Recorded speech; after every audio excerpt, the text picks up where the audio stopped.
Hay días que no se olvidan. Días en los que el aire parece contener un susurro permanente, un eco que sigue resonando años después. El 2 de octubre de 1968 es uno de esos días. Un día en el que el gobierno mexicano, en su afán de control, acabó con la vida de cientos de estudiantes. ¿Pero cómo llegamos a ese punto? ¿Qué desencadenó la furia desmedida de las autoridades contra su propio pueblo? Lo que te voy a contar no es solo historia, es una advertencia. Una tragedia que, aunque envuelta en silencio, aún grita desde las sombras de Tlatelolco. Para entender lo que pasó ese día, es crucial entender el contexto. 1968 no fue cualquier año. Mientras el mundo veía protestas estudiantiles en París, revueltas en Estados Unidos por los derechos civiles y movimientos de liberación en todo el mundo, en México, los jóvenes universitarios empezaban a alzar la voz. El país estaba gobernado por el PRI, un partido que había mantenido el control absoluto durante décadas. Era una época de represión, censura y control. Pero en ese México donde el cambio parecía imposible, algo empezó a germinar en las universidades, una generación de estudiantes que no tenía miedo de exigir sus derechos. Todo comenzó con pequeñas manifestaciones. Los estudiantes estaban cansados de la falta de libertad de expresión, de la brutalidad policial, de la falta de oportunidades. Querían un México más justo, más abierto. Y sus protestas comenzaron a ganar fuerza. Fue entonces cuando el gobierno comenzó a preocuparse. Estaban a pocos días de inaugurar los Juegos Olímpicos de 1968, el evento deportivo más importante del mundo. No podían permitir que la imagen del país se viera manchada por el descontento social. La orden fue clara, había que callar a los estudiantes, a cualquier costo. El 2 de octubre de 1968, miles de estudiantes se reunieron en la Plaza de las Tres Culturas en Tlatelolco.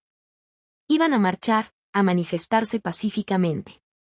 Querían que el gobierno los escuchara, que respondiera a sus demandas. Lo que no sabían es que esa tarde ya estaba destinada a la tragedia. Mientras los estudiantes hablaban y cantaban, el ejército y la policía comenzaron a rodear la plaza. Helicópteros sobrevolaban el lugar. El aire estaba tenso, cargado de incertidumbre, y entonces, de repente, sucedió. Nadie sabe con certeza qué lo desencadenó. Algunos dicen que fue una señal de bengala lanzada desde un helicóptero. Otros hablan de disparos que salieron de edificios cercanos.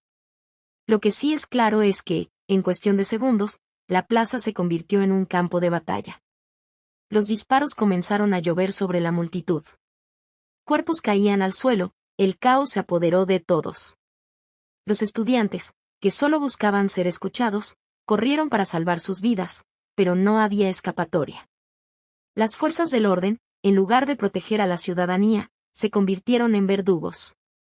Soldados, tanques, francotiradores. Era una matanza orquestada, un acto de represión brutal y desmedido. Se estima que esa noche murieron cientos, aunque hasta el día de hoy el gobierno nunca ha revelado la cifra exacta. Muchos cuerpos desaparecieron, muchos otros fueron recogidos en secreto. Después de la masacre, el gobierno mexicano hizo lo que mejor sabía hacer, ocultar la verdad. En los días posteriores, los medios controlados por el Estado informaron de unos cuantos muertos. Dijeron que los estudiantes habían comenzado la violencia, que el ejército solo respondió a un ataque. Pero los testimonios de los sobrevivientes y las pruebas que emergieron con el tiempo contaron una historia diferente. Una historia de brutalidad, de un gobierno decidido a mantener el poder a cualquier costo. El 2 de octubre marcó un antes y un después en la historia de México. La herida de Tlatelolco sigue abierta, porque aún no se ha hecho justicia. A lo largo de los años, los sobrevivientes y familiares de las víctimas han luchado por conocer la verdad, por que se reconozca la magnitud de lo sucedido. Pero a pesar de los esfuerzos, el gobierno ha mantenido en gran parte los archivos de ese día bajo llave.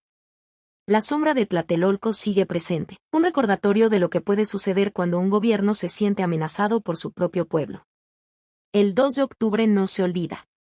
Y no se olvida porque no es solo un recuerdo de la brutalidad gubernamental, sino un recordatorio del poder que tienen los jóvenes cuando alzan la voz.